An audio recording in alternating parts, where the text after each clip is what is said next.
Yeah. Have you got brown? Tom's got brown eyes. Have you, Tom? No. Oh, No, he hasn't. I I know think him so I'm well. staring into his azure blue Oh, eyes. Yeah. blue eyes. Blue That green. combination doesn't go well with dark hair, does it? Dark hair and blue eyes. You don't usually I get was very, those. I was very blonde growing up, and in fact, someone sent me a picture of my primary school picture, and we were the two blondest children in the class. Isn't that And strange how that Goes quite happens? well with silver though, Gina. So I think he's rocking it now. that's what I'm Yeah. hoping for. What colour's your hair when you've got some then, Father Neil? I was platinum blonde as a little kid. Oh, We're similar. So white blonde, Yeah. and then as I got older, I went quite strawberry blonde, and there was quite a lot of ginger in there. And Which lives on. it lives on in the beard. Yes. So yes, my Ah. honey badger of a beard. So as has been said to me frequently, he looks like I swallowed a squirrel and left the tail hanging out. Ah. Very careful for those squirrels. Yeah. It's Grati-Tuesday. It is. It is. All day today. Yeah. It's We've had a few Grati-Tuesdays there actually. Steffi Gardner got in touch yesterday, Gina. Oh, yes. Have you got the message right there in front? Because she had some... She was grateful for two good Samaritans who came across her and her partner and her husband. They had a nail in the tyre and they called for breakdown, but a father and a son duo came along and replaced the tyre, put the spare on and said, don't go over such miles an hour and get the tyre sorted. And they did it for them there on the roadside. Yeah. Amazing. Love that. We love a good Samaritan. We really do. We do. And then Anna's also been in touch. Grateful for close friends. They know who they are. And my mum and dad and my boys for all the help, love and care that everyone gives us. Isn't that nice? Anna's a lovely person. We love Anna. We do Yeah. love Anna. Have you been cared for over the last 7 days? You did that wonderful thing where you took a week off and decided to be ill. Yeah, that's right. I think what happens is you have the first day of the holiday, and I wasn't going away to the next day, and so I relaxed, and my immune system relaxed, and I just went, oh. Yeah, you find that happens all the time. Cliff, my hubby, that happens to him all the time. And then you get a cold sore then. That's what I get, and it's that run down feeling, isn't it? Because you've just kept it all together. You're on that wheel. You keep going and then it's, oh, and then it's, I oh, blame right, my okay. eldest daughter because she works in a school. I won't say which one, but God bless those little children, but they are germ incubators. Oh, they are.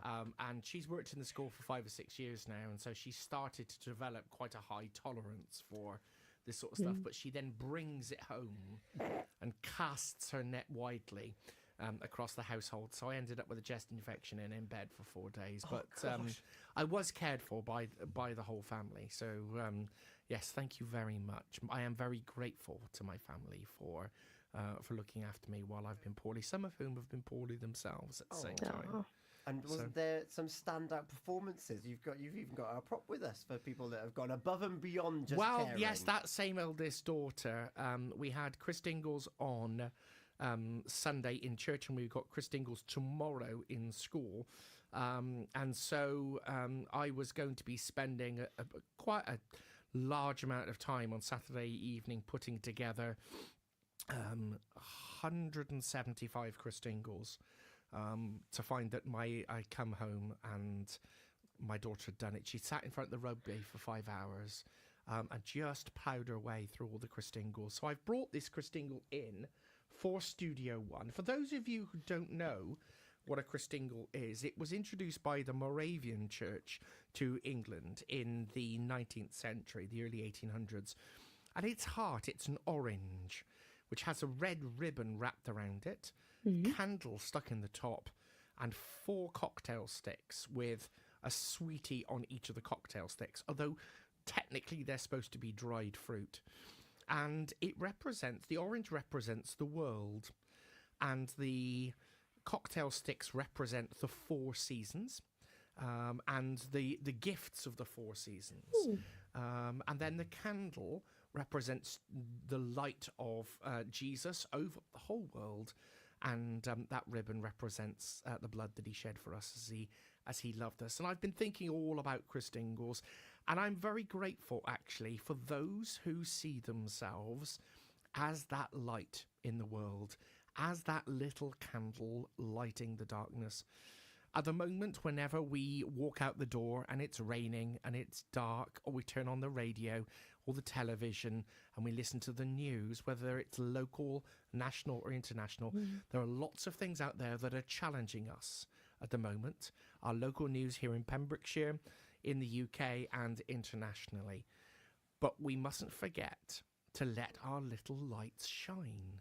And so for those of you, particularly those who maybe stopped the car and let your little light shine and helped change a tyre, or who opened a door, or who shared an umbrella in the rain this morning, as I saw two people doing at the bus stop as I drove up to the station, the radio station here this morning. Let your little light shine. Small acts of kindness can really raise somebody's day. Yeah, and make a huge difference. Massively so. A lot of people think that when you need to be kind, someone needs to be some grandiose gesture, but it's not. It's those small little thoughtful things that go arguably a longer way. Well, when you think back on sort of like the presents that you had in over your lifetime, do you remember the big things, or do you remember the things that your children or your grandchildren have made with their own hands? Those little gestures that come straight from the heart. Yeah, it is those things that you remember, isn't it? Yeah.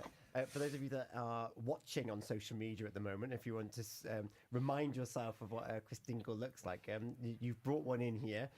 I do appreciate the sweets on the cocktail sticks. Are they like times where you're supposed to take them off, or do they stay there? No. No. You just got to look at them. Yeah. I will say this. God bless Tesco. Other supermarkets are available for donating the sweets and the oranges to us, and the foil for to hold the candle in place. We had a mixed bag of sweets, including some jelly top bears who have been impaled on cocktail sticks. So I gave those out in church on Sunday. I decided not to take impaled bears to school tomorrow. What did you do to my bear? Yeah, exactly. They weren't jelly babies; they were jelly bears. Jelly bears. Yes. Amazing. So, but they were they. I think they were jelly vampire bears because they had to be staked. Staked to the heart. Yes, that's right. The imagery. If you can do that little thing to light up someone else's life today and beyond, then please do that. Father Neil, you've actually picked a song for us too. I have, yes. It's an oldie but a goodie.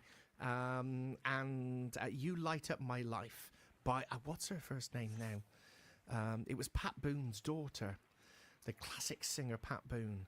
Debbie Boone. Yeah. 1977. I would have been 4 years old. Tom would have been about -10. Gina would have been about -20. I was 1. You weren't. Yes, 76 I was born. Oh, right. Same age as my sister. It's a classic. And actually, it's been voted number 8 in the top 10 hits of the 1900 to 2000. So I'm sure everybody will recognise it. Oh, wow. Well, here it is playing for us now. Debbie Boone with You Light Up My Life. Just gone 9:15 here this morning. Father Neil, thank you so much. I'm always delighted to come in, and I look forward to seeing you for confessions on Thursday morning. Can't wait. We'll leave it there. It's on Thursday morning. In the meantime, here is Debbie Boone. Any events coming up? No, not in this not weather. Yet. Not yet. Not yet. We'll wait for the spring to come a bit further. Debbie Boone, You Light Up My Life plays for you here. Thank you. Thank you.